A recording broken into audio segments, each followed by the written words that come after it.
Hari ini 30 November 2025, hari Minggu. Setelah berusaha mencoba untuk melalui dari desa Semadam, mencoba untuk melihat keadaan di perbatasan dengan mencari jalan dari bukit, sebagian jalan perkebunan. Akhirnya kita berhasil sampai di perbatasan Sumatera Utara Aceh.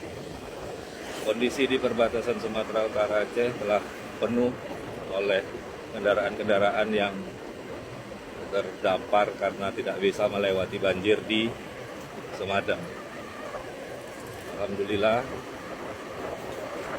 mereka masih bisa terhindar dari banjir, namun sama keadaannya dengan yang di desa Semadam, yaitu krisis bahan pangan dan air bersih. Ini kita sampai di perbatasan Sumatera Utara Aceh, kondisinya masih seperti ini, masih belum bisa melewati karena jalur Medan Banda Aceh masih putus oleh banjir yang berada di desa Semadam, Kabupaten Aceh Tamiang. Antrian kendaraan yang menunggu banjir surut sampai melewati perbatasan Sumatera Utara Aceh.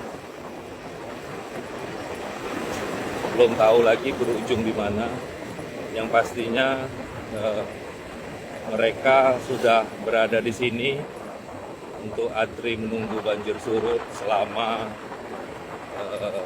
4 hari ke belakang, karena kemarin banjir sudah mulai di hari Rabu.